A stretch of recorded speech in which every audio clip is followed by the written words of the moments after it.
Everyone's on already. Okay, good. Cool. All right. Well, good evening, everyone. It's a pleasure to be with you.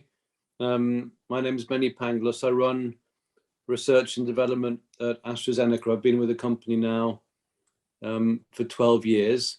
I'm a neuroscientist by training, so I'm going to talk about nothing that I know well about, but I'm going to talk about a few things that I know reasonably well. And my background, I started in academia. I was trained in the UK. My parents are Greek, as I'm Greek heritage, but I was trained and born in the UK. Did my PhD in the UK at the Institute of Neurology, and then went and did postdocs in New York, and then all the way through my career, I've been very interested in applied science and drug discovery. I was sponsored by pharmaceutical companies when I was doing my PhD. The labs that I generally went to in academia, because they were working on Alzheimer's disease, had the interest of many pharmaceutical companies. And so I got that sort of taste of turning science into medicine, which is what I love to do, and it kind of gets me out of bed in the morning quite early on in my career. And then I've traveled all over the world. I've worked for J&J in Belgium. I've worked for SmithKline Beecham, which became GSK in the UK. I then went to Wyeth to work in America, which then got acquired by Pfizer. And then I came back to the UK from America to run R&D at AstraZeneca.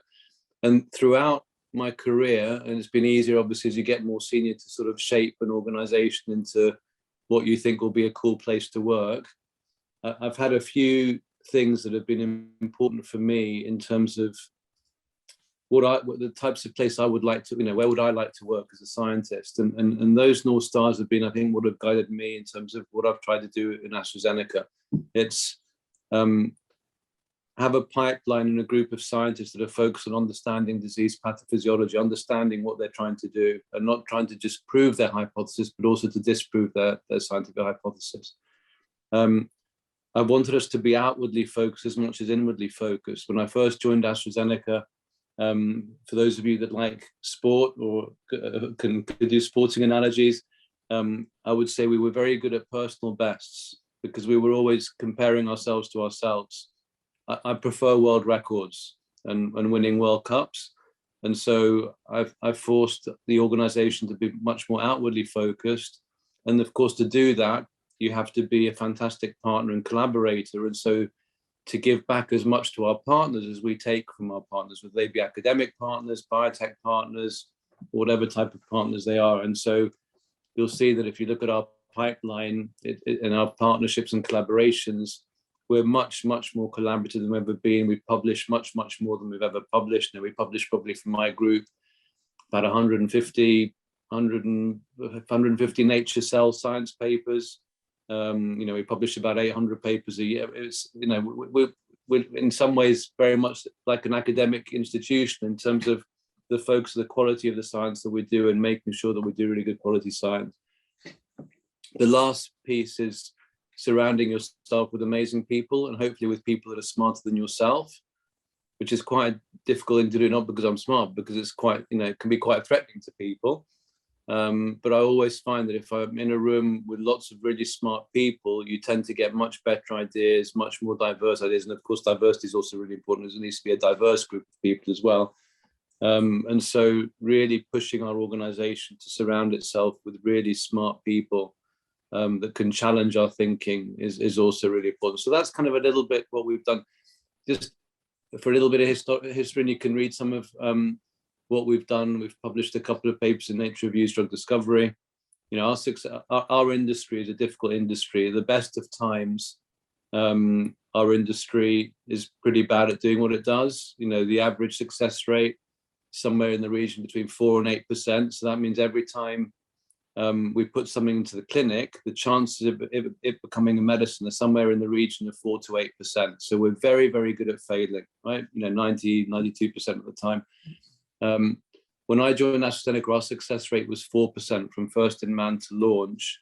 It's now above 20%, which is one of the top performing companies. And it's because I think of our focus on the quality of the science, understanding the diseases, being really rigorous about what we put into the clinic, focusing on fewer programs, but with more thoroughness, And that, I think, has been part of what's transformed our company into now being viewed as, I think, one of the most productive pharmaceutical companies in the world. So that's a little bit of the background. I'm going to share my screen and I'm going to tell you the story of our COVID work. Yes, just 1 second. I have to enable that, I think. Just 1 second.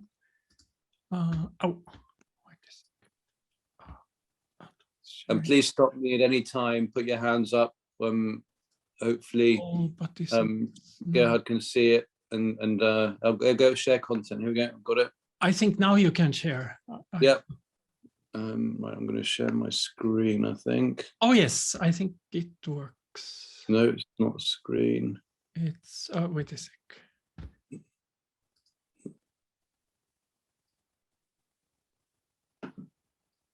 How do I? Now it's coming, yes. Yeah, now I can see it. Yes. Perfect. Can you see the presentation? Can you see the... it says slide? Navigating a global response, it says here. Yes, perfect. That's a good start. Your picture has disappeared, but that... I think it's because of Zoom, it's difficult to do it with... yeah, it doesn't matter, doesn't matter. Perfect. Okay, as long as you can hear me, it's okay. I'll come back. Yeah, perfect. So this all started in late 2019. I mean, we have a very big business in China. We're the biggest multinational in China from a pharmaceutical perspective. And when the virus started to make itself felt in Wuhan and then started to spread through China, we realized quite quickly that this was not going to be just a Chinese problem, but rather a global problem. And so on the next slide, you can see some of the things that we started to do. And I'm going to start from the left and move to the right in terms of trying to adapt to a world where we thought this virus was going to spread around the world and seeing, in effect, how we could help. And so the first thing was doing relatively simple things like procuring through our procurement network, PPE, things like masks, and making sure we could donate those masks to countries around the world where healthcare workers were struggling to get just the basic essentials for keeping themselves safe. The second thing we did was set up testing programs, initially testing programs for our employees, PCR testing programs, because we wanted to make sure that because of what we do in our factories, because we supply medicines around the world, we didn't miss the opportunity, we didn't actually miss the delivery time or our ability to supply our medicines to all of our patients and countries around the world. So we set up testing facilities for our employees so that they could get tested on a frequent basis at work, to keep themselves safe, but also to keep our supply chain safe. And then as a consequence of that work, and because we're good at automation, we're good at things that are high throughput, I called the University of Cambridge up and I actually asked them, do you want to set up a testing centre for the UK in Cambridge? And I called one of my colleagues at GSK as well, and they wanted to participate too. And we actually set up a testing centre in the Anne McLaren building, which is on the Addenbrooke's campus. And we set up a testing centre for the UK that was doing millions of PCR tests at the height of the pandemic, and actually keeping students and lecturers from the university safe for a prolonged period of time. And so that was, I think, very, very useful. And actually many of the techniques and processes that we set up have been transferred to the major testing centres now that are continuing to move forwards in the UK, that have been centralised into one big mega centre. The third thing that we did was to look at the medicines in our pipeline and to think about whether any of them could be repositioned to treat COVID infections, whether it be severe COVID, moderate COVID, etc. And generally at the beginning, we were thinking about more severe COVID and intensive care COVID. And so we took some of our medicines. Calquence is a BTK inhibitor. Farxiga is actually a diabetes drug, which is a mechanism called SGLT2. 3506 is an anti-IL-33 antibody, and Tactic used one of our drugs, which is actually an inhaled steroid. And many of these didn't work. Calquence, for example, didn't work. Farxiga, which was our diabetes drug, actually was quite positive and quite an important study because it showed, one, that actually people didn't need to come off their diabetes medicine. There was some concern that people would need to stop taking their medicine if they became infected. We showed actually that wasn't the case, and they had the same outcome or actually slightly better outcome if they stayed on their medicine. And then 3506 actually will be publishing some data later in the year that shows that it had quite a dramatic response and impact on survival in severe COVID patients. The next things that we did were actually, I'd start with the antibody on the right, because the antibody on the right is how we got into the vaccine, which is to the left of that. And I'm going to talk about both these programs in more detail, but obviously we're a pharmaceutical company. We know how to make monoclonal antibodies. So we applied, I very quickly started an R&D program trying to develop antibodies against SARS-CoV-2. Through that work, I ended up on the UK government vaccines task force. And through those meetings, I heard about the Oxford vaccine because John Bell was on those meetings as well with me, who I know very well. And I kind of realized from those meetings that they were looking for someone to help them, for someone to partner with them. And they were talking to a couple of American companies. And so I called John up after one of those meetings. I said, do you think we should try and help you, given we're UK based, we know you well? And he said, that would be fantastic. So I called my boss up, Pascal Soriot, who's our CEO, and I sort of talked to him about the program. And he said, let's have a look. So we set up a team. We looked at their technology and the platform. And within 6 weeks, we had done the partnership with Oxford. And those are the two programs that I'm going to talk to you about the next few slides. And what you won't, I think, ever get from this is the speed at which we had to do many of these things, which obviously led to some challenges, which we can talk about in the Q&A. But I think we've achieved an awful lot in both areas over the past couple of years. So the vaccine first, which is on something called a ChAdOx platform. This is a vaccine and technology platform that was developed by Sarah Gilbert and Adrian Hill at the Jenner Institute, two very, very smart people. And it takes advantage of using a simian-based adenovirus and taking the spike protein, in this instance of SARS-CoV-2, and expressing it in the virus so that you can basically generate a very strong and robust immune response, because humans haven't been exposed to the simian virus, and it expresses the spike protein of SARS-CoV-2. That's a non-replicating virus, so there's no threat of the virus, replicating in humans when it's administered. But because it's a virus, or a virus-like particle, it induces a very strong B and T cell response, in addition to the antibody responses that you're all familiar with. And this had been tested in humans for a number of other vaccines, so we knew it was a viable platform. Oxford had already started early clinical studies with the program across a variety of countries, predominantly in the UK and in low middle income countries such as South Africa. And we enabled Oxford to carry the program on and really took on the manufacturing and then the initiation of more what I would call pharmaceutical clinical trials, particularly in the US, working with the NIH. Now, this is some of the data from our vaccine, from the various clinical studies, and also from real-world effectiveness studies. Just on the left-hand side, I just summarize what we know about the vaccine. It protects very well against hospitalization and severe disease. It protects well after the first dose. The protection is long-lasting, and actually potentially is even more long-lasting if you have a longer interval between doses. The results from our phase 3 study in the US showed that we were 100% effective against severe or critical illness, severe disease, critical illness, or death. We were 76% effective after the second dose, 15 days after that second dose, when the dose regimen was 4 weeks apart. And we were 85% effective after 15 days after the second dose in the over 65s. And I'm putting that data in because, again, the misinformation that happened early on with our vaccine, like, for example, in Europe, where people were saying the vaccine doesn't work in older adults, was absolutely flawed and damaged the vaccine, and honestly, quite significantly.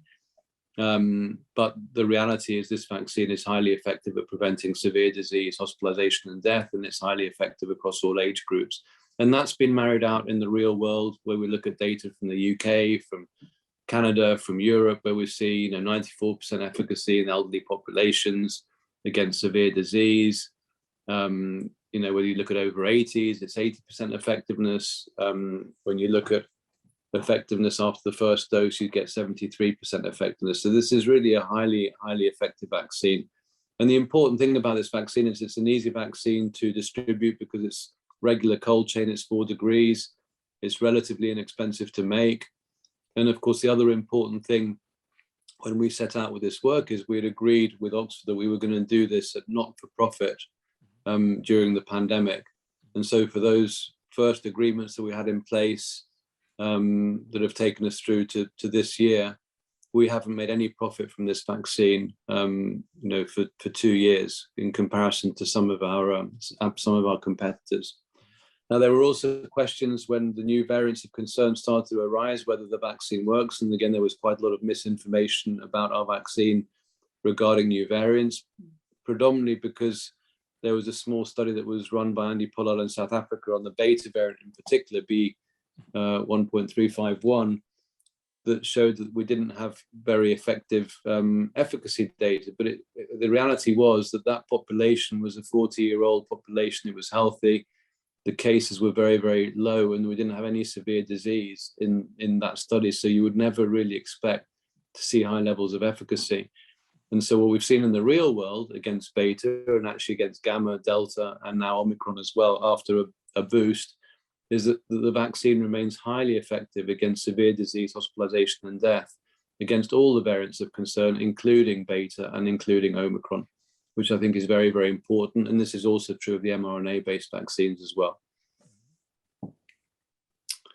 Now, one of the biggest challenges we had when we set it, which I don't think any of us fully imagined or anticipated, was the unprecedented nature of the politics involved with this, but also the challenge of manufacturing at the scale that we had to manufacture. If you think about the sort of levels of manufacturing for vaccines prior to COVID, you know, any one manufacturer may have manufactured a few 100 million doses.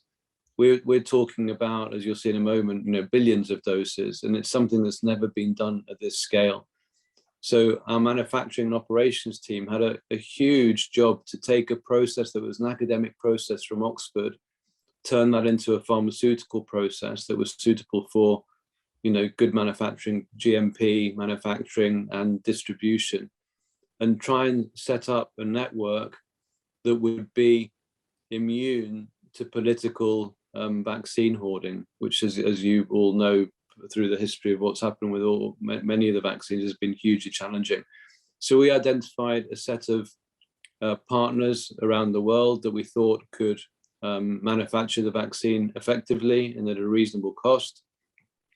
We constructed more than a dozen supply chains, each with a regional approach, so that Europe could supply Europe, North America could supply North America, South America could supply South America, Southeast Asia could supply Southeast Asia, etc.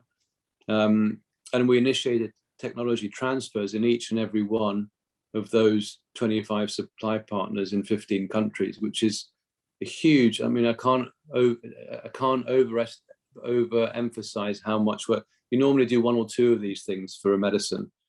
We did 25 in a year, which is absolutely remarkable. And this is the network of manufacturing and where we've enabled our vaccine to be accessed and approved in over 170, it's actually 180 countries now. And you can see that our focus hasn't been just on the European Union, the UK, and North America, the rich countries of the world.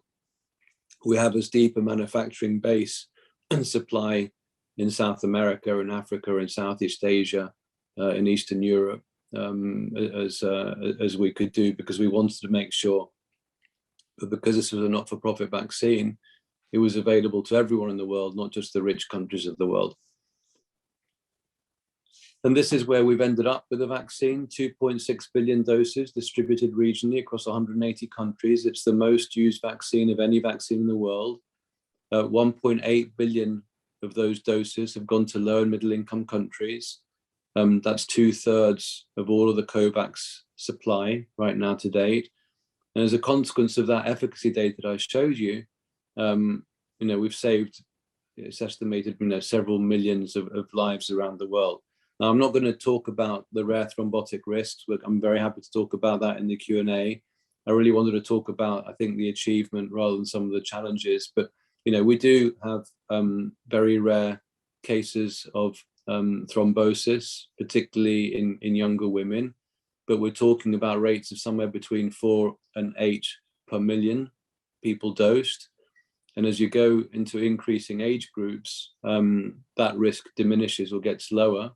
What I would also see is there most definitely is a genetic risk factor, so that you see different risks in different populations. So, for example, in South America, in Southeast Asian populations, even though they've been monitoring for TTS, they've seen pretty much background levels of TTS. So this really does also seem to be genetically driven, for whatever reason that we don't fully understand, that we're trying to understand, in certain populations and regions of the world. But even where it is prevalent, it's at very, very low levels relative to the number of millions of people that are being dosed and the benefit of the vaccination overall. So for the second half of my talk, I want to talk about the first program that we started, which is our long-acting antibody program, which again, I think is incredibly important because as we get out of lockdown, which I think, you know, this year, I do think we'll see the world return to a semblance of normality. I'm going to the US for the first time in 2 years next week to see my group.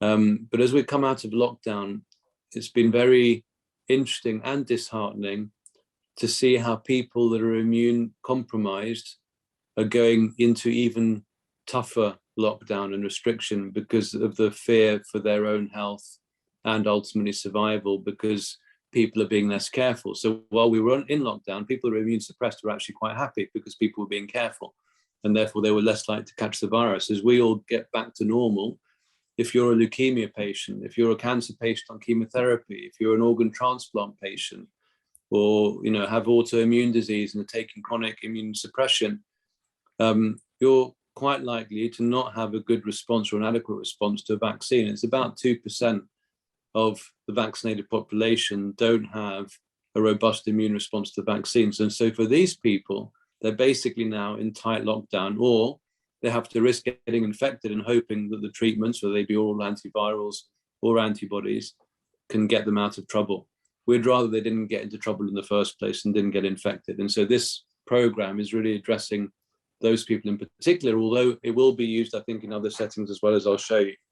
So this is a combination of 2 monoclonal antibodies that bind to 2 different and distinct domains of the receptor binding domain of the spike protein of SARS-CoV-2. And you can see the amino acid epitopes at which those 2 antibodies bind. It was important that they were distinct and not overlapping, because as we've seen with variants of concern as they arise, if your antibody regions overlap, you know, a single variant of concern may knock out both your antibodies. And we wanted to make sure that as variants do arise, one or other of the antibodies would remain effective and therefore still protect you.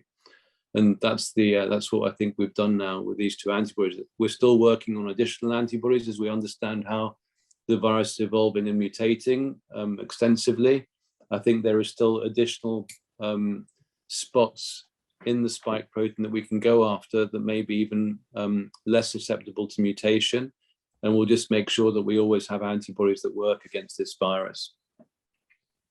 Now, why is this different to some of the other antibodies that have been developed? You know, as you may know, Regeneron, Lilly, GSK, Ver, they've also had antibodies approved in the treatment setting. What's different about this set of antibodies is we've engineered them in a way that they hang around in your body for a much longer time. We've mutated 3 residues in the Fc domain of the antibody, and this is called a YTE technology because we're mutating 3 residues to Y, T, and E, tyrosine, threonine, and glutamate.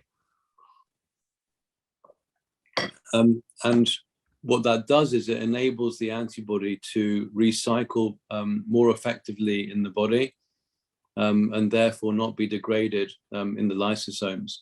And that means that the half-life of the antibody goes from being about 1 month to about 3 months, which means that we have we have protection because of the dose that we administer, hopefully of somewhere in the region of 6 to 12 months, which of course is important because if you want to protect immune suppressed people, you don't want them to be coming back every month to get an injection. So that's the technology behind the antibody. We've done a number of different studies, several of which have now read out. In fact, I think pretty much all of them have read out.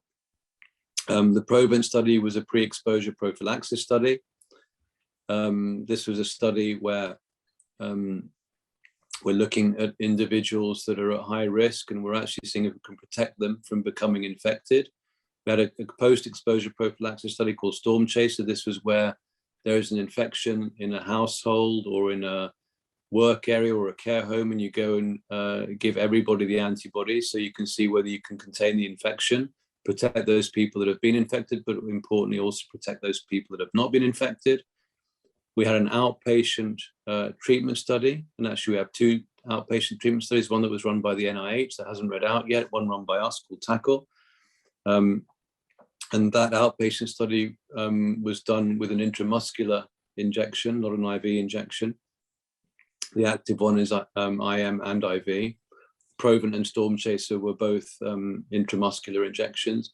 And then finally, we've got an active 3 inpatient hospitalization study run by the NIH, which is an IV infusion, which is in intensive care unit patients. And again, we're the only antibody that's made it into the phase 3 part of that study because we've also inactivated the FcRn domain, which means that you're more likely to get antibody-driven disease, which I think has been a problem for some of the other antibodies that have got fully intact FC regions. So those are the studies that we have running. The data from them, I think, is quite compelling. In the pre-exposure prophylaxis study, so in the study that basically is looking to see whether we can prevent people getting symptomatic and getting obviously more severely ill, we had 83% reduction in these high-risk patients, protecting them from developing any single symptom of COVID. So this is a very, very high bar. By any symptom, I mean they didn't get a runny nose, they didn't get a cough, they didn't get a fever. Any symptom would have counted as a COVID case. So 83% protection at preventing these people from becoming sick. There were no severe cases of COVID in the treatment arm, no deaths, no one going into intensive care units. So clearly highly effective at doing what it was meant to do. In the post-exposure prophylaxis study, at a 73% risk reduction in patients who were PCR positive but with no notable symptoms. So basically patients that were very early on in their infection. But we didn't meet the primary endpoint. The reason we didn't meet the primary endpoint is because we allowed people that were already infected into the study, and some of those people were too far gone to prevent them from getting any single symptom. And the problem here is the any single symptom, because once you're infected with the virus and it's in your upper respiratory airways, it's very difficult to stop someone getting a runny nose or a cough. You can prevent them getting seriously sick, which we did do, but you had to be much earlier on in the disease course, you know, those first few days, to really be able to protect them from getting any symptoms at all. And then in the outpatient treatment study, and this was a patient where you're looking at more severe symptoms or more than one symptom, we were 88% effective at reducing the risk of developing severe COVID or death compared to placebo in these outpatients, and 67% effective when we gave the antibody within 5 days of symptoms. 88% was within 3 days of symptom. So very similar efficacy actually to what the oral antivirals have been able to show. Okay, so that gives you a sense of the profile of the antibody. I want to just show you some data around the importance of these variants of concern in having two antibodies, because Omicron really did throw a spanner in the works for many of our for the vaccines and the antibodies. Thankfully for the vaccines, not against severe disease and hospitalization, but it did have an impact on our ability to stop or reduce symptomatic disease, because you know the antibody response has been less effective against Omicron.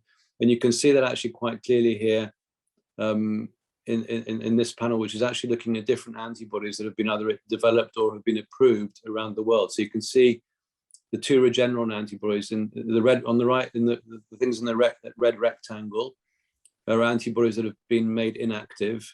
or have lost all their activity with the Omicron variant. And you can see if we just focus on the Regeneron antibodies or the Lilly antibodies in the bottom of the panel, you can see they're very good antibodies. They work really well against the Delta strain, against the Gamma strain, against the Alpha strain, but against Omicron, they pretty much lose all activity. And that's true whether you're looking at the Regeneron antibodies or the Lilly antibodies. Those dark blue circles that are along the x-axis, you can see they basically, you don't pick up any activity, any neutralizing activity. When you look at our antibodies, our combination of antibodies called Evusheld, you can see that whilst we lose activity, the curve does shift to the right. They're still very potent. They still do completely neutralize Omicron, as does the Verge GSK antibodies. This is for the B1.1 strain. Actually, what's interesting is for the BA2 strain, we retain complete protection, and actually the Ver antibody completely loses activity. So variants are going to be important, and having a variety of antibodies is going to be important. The nice thing about having two antibodies in our cocktail and not being a single antibody is we generally always have one antibody that works really well, which means that Evusheld will hopefully work well for a while, even while we're developing new antibodies, just in case. So that's kind of gives you a sense that Evusheld is now being used and approved in many countries around the world under EUA. Hopefully it'll be approved in Japan soon as well. But I hope what I've done is give you a sense of the work that we've done in super fast time. These types of programs normally take, 5 years in the labs, another 5 or 7 years in the clinic. We've got both of these programs to where they are in less than 2 years. So something that obviously we're super proud of. I'm super proud of my team and what they've done, and just very glad that the world is starting to return to a sense of normality. I've got to try and work out how to get back onto the Zoom call. Okay. You're here? I'm back. Oh, you are here. Oh, perfect. Yeah. Oh, and now your video. Oh, here, yeah. Oh, thank you so very much for this amazing work. Most of all, on behalf of everybody who really has to be very, very thankful to your team and also your competitors and all the people who have brought quite a small number of vaccines and treatments now to save millions of lives, as you have said, in record speed. And what I understand is, I think much of that success is probably based on the changes you brought to AstraZeneca. I've read some of your Nature papers here where you explain this 5R methods. And what I'm so impressed also is by your emphasis on truth seeking, which I think you have also used in your presentation. Now, maybe you can talk a little bit about the changes you brought to AstraZeneca in making it evidence-based and truth-seeking and improving the scientific methods, as you have said at the beginning. Yes, look, I mean, and opening up, like you mentioned. Yeah, absolutely. So look, the 5. When I first came, as I said, the success rate in AstraZeneca was very, even though the industry averages are low from first in man to launch, they were around 6%. I think our success rate at that time from 2005 to 2010 was 4%. Now, I just want to put this into context for people. So AstraZeneca during that period was spending $5 billion a year in R&D, right? So if you think about that period, 2005 to 2010, spending $5 billion a year, that's $25 billion. And they pretty much got 0 drugs out for that investment. That is not, even if you're not a financial person, that's not a good return on investment. And so, my job, the reason I was hired was to change that and to make R&D a good return on investment. I still remember going to my very first investor meetings, having just left Wyeth, it had become Pfizer. And I knew a few of the investors and analysts, and Many, you're a nice guy, you're smart. We know that you're smart, but please don't spend any money on R&D in AstraZeneca. Please, we'd rather you just give it back to us as shareholders and spend your money elsewhere. Because they really didn't see a future in the company. They were projecting AstraZeneca to go down and down and down to basically, all of the medicines that we had were going to run to loss of exclusivity, and that the business would be run down into the ground. They had no value assigned to R&D at all. So when I joined, I said, holy crap, excuse my language, we've got quite a lot of stuff to fix here. And so we set about trying to understand how decisions had been made. And of course, I've had experience from other companies where we've been through similar transformations, but what were the reasons why we were not doing as well as others, and what could we do to do better? And so, I set up a small team that, around 6-7 people, and we went through every single program that had been run from 2005 to 2010 and looked at what decisions the teams made, how they made them, what information they had. And through all of that work, we came up with what we call the 5R framework. And it's a very intuitive, very simple framework, right? And you'll say, for those of you that know our industry or life science at all, it's obvious. It's actually very difficult to do, and it's amazing still how many companies are doing it. And what I would say is quite a few companies now have started to copy or do versions of their own 5R framework. And what are the 5Rs? So the first one is understand your disease biology. So we call it right target. So it doesn't matter however good your chemistry is or however good your molecule is. If you're working on the wrong target and the wrong pathway, you're never going to get a medicine. So you really need to understand the disease that you're working on. And when I say truth-seeking behavior, when you reward your scientists for the numbers of things they do instead of the quality of what they do, right, you get scientists to do lots of things, right, because they're very good at doing what you tell them, right? So if you're rewarding them for example, putting candidates into the clinic, they'll put candidates in the clinic. We were actually, from 2005 to 2010, AstraZeneca was the second most productive company in the world if you measured them by how many things they did. They were just very ineffective if you measured them by launching medicines, which is actually what mattered, right? But they were rewarded as R&D guys for actually how much they did, not for what they did, not the quality of what they did. So we moved to this truth seeking. Now I want you to understand the biology, and I want you not just to be trying to prove your hypothesis, to show me that what you believe is right, but show me why it might be wrong. What are the killer experiments that you do in the lab to show that your hypothesis is wrong? And actually we do that all the way through the program. It's asking those killer questions that make it as likely that you're going to kill your program as you are going to move it forwards. The second is right tissue. And this is hugely important because, again, when I started doing my reviews of programs and we were getting a lot of failures in phase 2. And so I'd go and ask the question, well, did you trying to inhibit this kinase in the brain? Did the drug get into the brain? And did you inhibit the kinase? And I was getting lots of blank look. It was, we don't know. And the problem with not knowing is you then have no idea whether you've tested the hypothesis. So you don't know whether your hypothesis is right or wrong. So now every program that moves forward has to have a way of testing that we're engaging the target in the place where we need to engage it. So if we're trying to inhibit something in the lung, we've got to show that we do something in the lung. If we're trying to block a tumor, we've got to show that the drug gets to the tumor. And so we have ways now in our animal experiments and in our clinical experiments to demonstrate proof of mechanism. And of course, that's important because that means that then when you fail, you've learned something. So that's a good fail because you've learned whether your hypothesis is right. The third one is right safety. So when you're rewarding the scientists for getting things into the clinic and not for the quality of what they do, they're very good at finding ways of getting around their safety signals. They lower the dose, they say, well, it doesn't matter, we're going to dose less frequently. They do all sorts of funny things because their incentives were not the right ones. When they're worried about getting rewarded for getting medicines and getting proof of concept, the thing has to be safe. And so what we were finding historically was that our scientists were working ways of getting around their safety signals. And then as you move through the clinic, the safety signals were just manifesting in bigger ways. After you spend, tens or hundreds of millions of dollars, now we weed out all of our problems in the lab.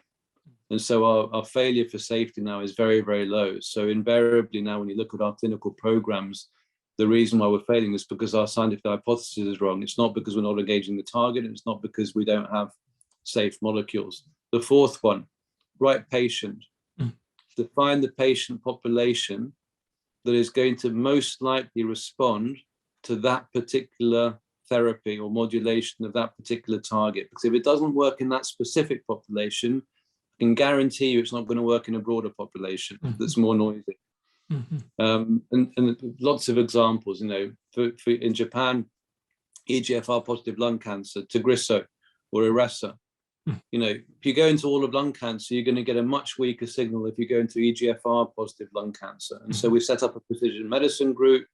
We started to work across oncology first, but now across all of our areas to really define the patient populations and the subsets of patients that are going to work to that particular therapy to get more precise therapies for more precise subsets of patients. And then finally, right commercial.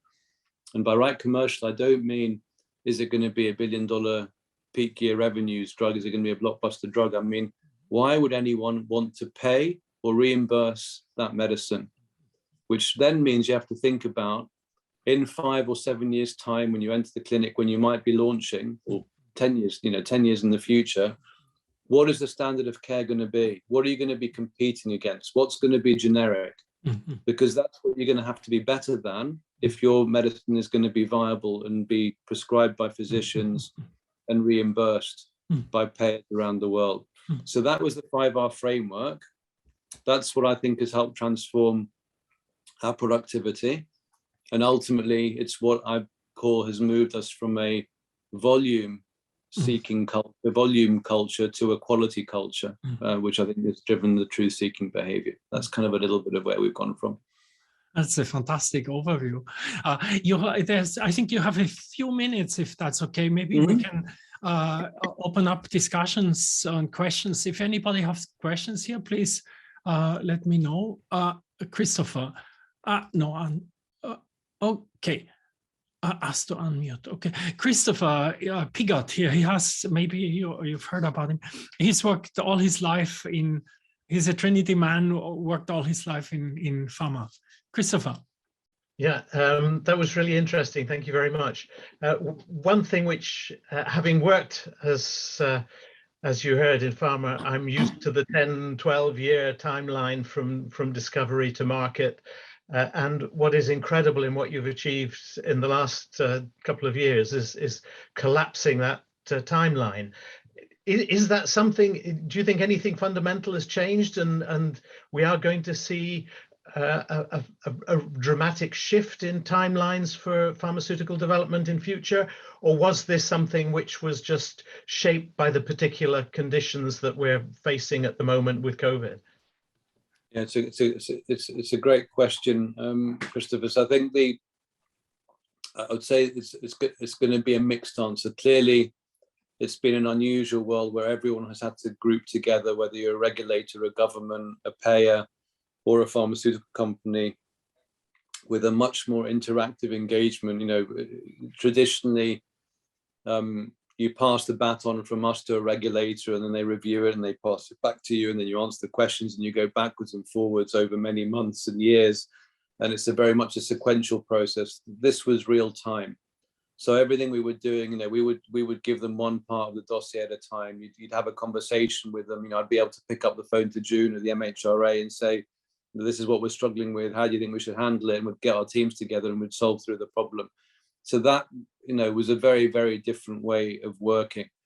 Now, what I think it has highlighted is what's possible, right? You know, if you strip a lot of the traditional ways of working out, what can you do? And obviously you can do that. There's other things that we did just from a pharma perspective in terms of, you know, I would normally take 1 or 2 antibodies forward. I would do them sequentially. I would, you know, do the CMC experimental work first, then I would think about the next scale, then I'd think about the next scale, and you'd basically get to the manufacturing bit in 3 years. We did it all we went from these are the 2 antibodies, we're going at scale, you know, straight away. So there are risks that we took because of the impact of the pandemic that you wouldn't probably normally take. But I do think, and I am starting to use it, what I call my internal warp speed programs now, to see what we can learn from how we've worked with COVID in terms of, you know, AstraZeneca risk taking. What would you do where you're just going to go at risk much more aggressively to speed things up by a few years? But also, I think the regulators, I do think the relationship will change a bit in some areas. It's not going to be everywhere. And actually, if you look at the oncology division of the FDA and how Rick Pazda works, they approach their interaction with pharmaceutical companies and their sense of urgency very, very differently to, let's say, the pulmonary division, right? There's different because of the different risk benefit, because of the conservative versus less conservative. But I do think it has shown us some different ways of working in terms of manufacturing, in terms of what risks we take with toxicology. And you're not going to do it for every single program, but I do think for one or two key programs, we will try and push it as hard as we can, more similar to what we would say we've done with Evusheld than what we would do normally with a traditional drug discovery program. But the interaction has been very, very dynamic with the regulators during this pandemic. Not easy, I would say definitely not easy. I mean, we're still not approved in the US. I'm not sure if we ever will be approved in the US, but definitely it's been helpful. And, they've been under a lot of pressure to get vaccines and drugs approved as rapidly as they can by their governments, right? Because obviously their populations have needed it. I get that makes a lot of sense. Yeah, it comes down to the risk balancing, and I mean, in principle, what you're doing with your 5 Rs, you should be reducing the risk so that when you get to that, getting into the clinic, you much greater confidence that you've got something that's going to go through. Whereas traditionally, as you say, that what I've been used to is that sort of 4 or 5% success rate from the clinic. If you can get that up, then you're taking less risks doing CMC work and everything else. Correct. Look, yes and no. So even if we're failing now 25%, that's still a 75% failure. So we're still not great, but it's much, much better than it was. And I think if you push it too high, then you're probably not innovating enough, just to be clear. So you do need to be failing a lot because we want to be pushing the envelope in terms of innovation.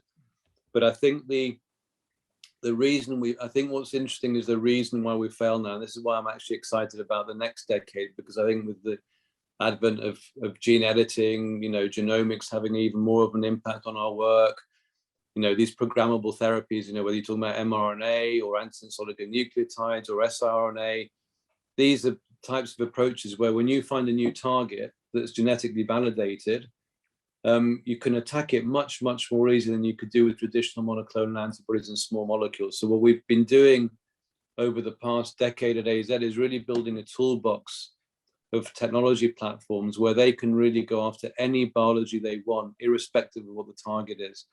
Because the reason why we fail now isn't because of safety or not engaging the targets, because our biology is wrong. And so where we've been focusing for the past 5 years is really trying to understand disease better and getting genetic cohorts and trying to pull out genetically validated targets. But then you're getting targets where I look at what we're doing in kidney disease today. Last year we got 2 novel genes for kidney disease. We have no idea what they do, right? We know they're important in differentiating podocytes, but beyond that functionally, but I can still go after them because I've got antisense oligonucleotides and I've got mRNA therapies. And so that's what becomes easier. And if I only had small molecules, I'd be struggling with, what type of assay am I setting up?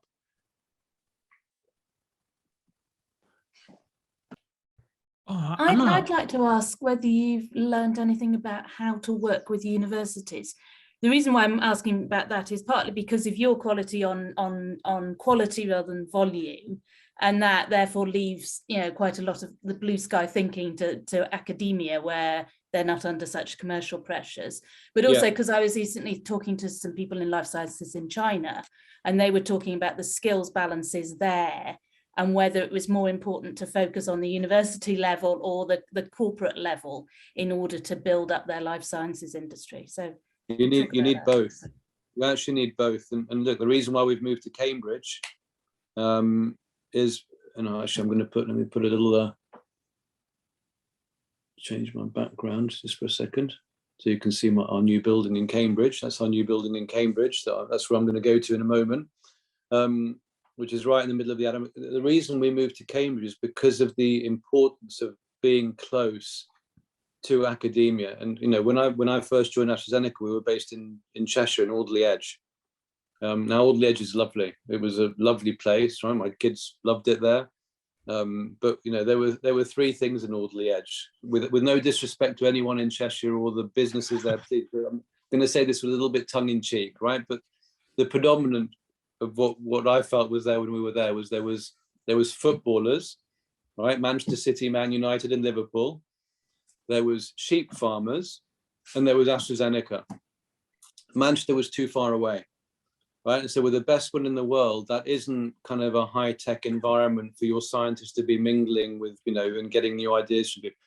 So when we moved down to Cambridge, and I compare now my ability to recruit people into the company, when I compare, you know, when I do my kids drop off at school, and I bump into, you know, a hematologist or a nephrologist or a physicist that's working on quantum computing, right? It's just a different interaction. And of course, that means you get serendipitous interaction, serendipitous collaboration. But in addition, because we're in the middle of a life science cluster, we've got the university, we've got we've got the LMB, we've got biotechs. It just means that it becomes much easier to be a partner and for it to rub off on each other. My rule for collaboration and is that the partner has to benefit as much as you benefit.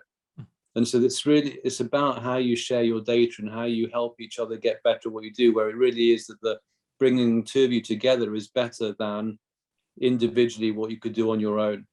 And when I think about what we've achieved, you know, so give me examples. So LMB, when we moved to Cambridge, and I said we were going to go and work with the LMB, you know, one of the premier scientific institutions in the world, more Nobel laureates per capita than anywhere in the world. People said to me, LMB is never going to want to work with you, right? They're too smart. They're too kind of up in, you know, and it just wasn't true, right? It was difficult, right? So when I went and spoke, you know, John Saville was head of the MRC at the time. Said to John, let's try and do something with the LMB and, you know, make them a little bit think about being applied versus being pure basic research, and we can learn from their basic research. And so we both put some money down. The MRC put money down, we put money down, and we set up a few £1 million of research over a few years that basically they would then be able to apply for as PIs, but they could only get a grant if it was an AstraZeneca PI joint application. There had to be 2 PIs on the application, but if they applied and they were successful, there was pretty much zero bureaucracy. So all they had to do was come to myself and the head of the LMB and put a proposal forwards, and in 2 hours they would get the money. And of course, once that started to happen, right, you only need a few PIs at the LMB to get an extra £150,000 and 2 postdocs, and then start doing some stuff that, you know, that would have taken them 6 months to get money from the MRC or from the BBSRC. That now we work with half of the PIs at the LMB. That to me is what the power of collaboration is, right? But it's using the muscle of academia and the private sector to get things done. And that's the approach we've taken wherever we go. We've done the same sort of thing at Karolinska. And of course, you know, we have limited budgets, so we can do so many of these things. But, you know, our postdoc program, I have now, when I first joined, you know, we published, I said 150, 160 high impact papers. That's driven predominantly out of the postdoc program that we've created, because when I joined, you know, we published, I think, 1 or 2 Nature Cell Science papers in 2010. But I set up a postdoc program, which actually was built off the Roche Genentech postdoc program, where you hire postdocs in, they work on applied research, but research that they can publish, not on our drug discovery programs. They're working on trying to understand fundamentals of disease or new technologies. And every one of those postdocs has to have an academic supervisor. So again, it builds a bridge between you and academia. And actually, we only hire 10 to 15% of those postdocs. So only the very, very best ones. The rest of them go out back to academia, they go to biotech, they go to other pharma companies. So they help us build a network as well. So everything we do is about trying to create networks, partnerships, collaborations, and take advantage of the things that we have. You know, we have some amazing tools, right? That when we make them available through open innovation, we make all of our chemistry available to academia to do things with, or some of our failed clinical compounds, we get ideas from that. So that's kind of always, so I think you need both. You need to have a really good fundamental basic science base in your country, which China has and which, the UK obviously has, but you do also need to have a healthy private sector that can translate and turn that science and apply it to making medicines or technologies or diagnostics or whatever you want to make. But you need both. You can't do. And can you replicate any of this in China at the moment? Is it difficult as a foreign pharma? Well, we do try and replicate. You can, because China, I think now, and Japan is the same. I mean, China, I think, is the life.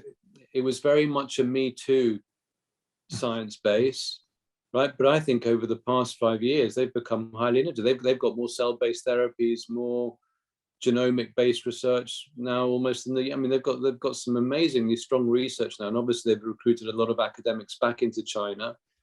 That they're investing in life sciences companies, and I think that some of those biotechs are doing very well. I think that they're still trying to cut corners a bit, run trials in China and get it approved in the US, and that's, I think, backfired a little bit now more recently. But you need, of course you can do. If you think about how many smart people are in China and just the volume of their population, and the fact that the biotechs and there's I think a healthy biotech sector as well. I think absolutely you can do it. It's about investment. I'm being asked about this in Greek. I've got a Greek heritage, right? So I get asked about this. I'm doing some stuff with the Greek government right now on this. The challenge is if you don't invest in your fundamental science in your universities and in your in your institutions, it becomes very difficult to have a viable biotech cluster, because most of those innovations come out of university. If you think about how biotech starts up, they generally come out from innovation in university or old molecules from pharma companies that haven't been made the grade. Thank you. I think I don't want to overrun the time. One more question. If there is okay, one more question. Davide. Yes. So first of all, very briefly, congratulations and thank you very much for your great work and impact. Thank you. Very insightful. Just one short question related to your. Could you start? Davide he works for Zeiss, the German optical and equipment factory. Company. Yeah, great lender. We're also in Cambridge, among other things. So just very briefly, in terms of your experience and learnings, also from the COVID period and especially the vaccine. So one impression looking at it from the outside was that it was grossly, I'd say, undervalued from public opinion with respect to its excellent both effectiveness and safety profile, right, that you outlined. And that, there were a couple of high profile, although very rare cases that had actually also very good therapeutic protocols just a few months after they arose, but still that had a very large impact in terms of public perception. And it didn't probably have a commercial impact because it was a pro bono. Oh, it had a massive commercial impact because it means the vaccine's not you. So look, I think if you can share your perspective or any learnings, right, especially also to the fifth R, right, the commercial R. Yeah. Look, I think the learning is it's difficult to know what you would have done differently. I think to me, it's highlighted the challenge of working with the media and working with politicians, actually, in all honesty, which I don't think, I'm not sure how you learn from that beyond being a bit more careful sometimes in how you engage with them. But, it's really interesting, right? And the vaccines are all great, just to be clear. So what I'm going to say now is in the context of, I think the mRNA vaccines are fantastic, right? But the challenge is how momentum picks up on something. So when we got the first reports of TTS, which is this thrombotic risk with thrombocytopenia in young women, because the newspapers like to sell newspapers, right? And they make headlines. And so people, when that headline goes on around the world, it's from one case, but it goes everywhere. It feels like it's a million cases. And then you get a second case, and it becomes another million, right? It becomes a very difficult thing to push against, even when you're showing people the data. And it's difficult actually for politicians, it's difficult for it. And so it's interesting, right? You know, the mRNAs cause something called pericarditis and myocarditis in young men, some of which are fatal. Now, you know, most of them are mild, most of them fully recover, but we don't hear about it at all. And it's because I also think people have realized that, you know, it can be very damaging. Unfortunately, because we were first, you get kind of the brunt of, you know, everyone was expecting us to be the vaccine that was going to come out first. And then we had the TTS, and then the FDA slowed us down. It becomes quite, I think it's very difficult. What I've learned is once you get baggage with something, it's very difficult to unwind it. And it didn't matter that it was not for profit. It didn't matter that it was more cost effective. It didn't matter that it was more easy to distribute. I mean, the other thing I would learn, you know, with best will in the world, we inherited the Oxford studies that were fantastic studies, and Andy Prod did a great job, but our data set was much more complex. You know, Moderna and Pfizer ran one study, right, and got one set of results. If the only results we had from the outset were the US study, we would have had a much easier time. Right, because we had to compete with, well, we had the problem with the dosing interval, right, in the UK, because we had, you know, a higher efficacy with a longer dose interval versus the shorter dose interval. We had the mix up with the doses for whatever reason, right, that we had with Oxford. We had the South African data, right, so there was a lot of numbers with our vaccine. We didn't have one clean study like Pfizer and Moderna did. And that's a little bit the difference, right? So what have I learned? I wouldn't ever do a study like that again. I would have, if I was doing this again, I would have stopped the Oxford study, and I would have run our US study, and I would have just had one set of results. And then I think we would have been in a much simpler space in terms of being able to articulate what our vaccine efficacy was against symptomatic disease, against moderate and severe disease. Mm-hmm. So simplicity of communication to some extent.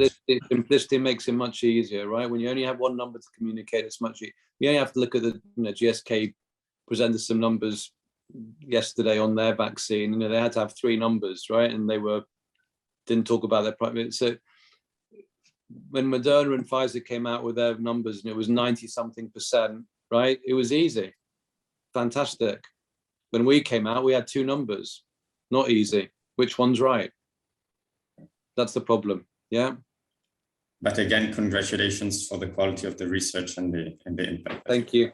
Thank you very much. The revolution you made for AstraZeneca and for everybody. I heard you are a neuroscientist initially from your background. Yes. So our next Zoom discussion we have with Trinity in Japan is Andreas Demetriades. I don't know if you know him. He's a Trinity alumni, and he's president. He's a consultant neurosurgeon and spinal surgeon, and he's president of the European Association of Neurosurgical Societies. Excellent. On 11th like March. Are you only doing Greeks? You're only doing Greeks at Trinity, Japan? That's right. That's our temporary focus. But if you have time, it's on 11th of March, also in the morning, similar time as today. I'll send you the link. So if you like to join. Send me the link. Thank you so much for having me. It would be amazing if you can come back and join and ask the most difficult questions to a practicing neurosurgeon. I met him here in Tokyo when he was studying. He came to Japan. I met him a couple of years ago. He was learning how to operate on the underside of the brain. There was a professor in Tokyo who was a world expert, so he came here.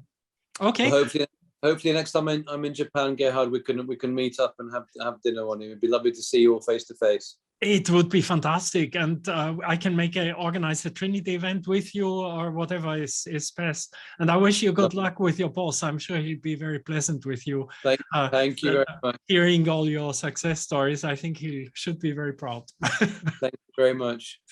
Have a good afternoon, everyone. Thank you so very much. Thank you. Bye-bye. Bye-bye.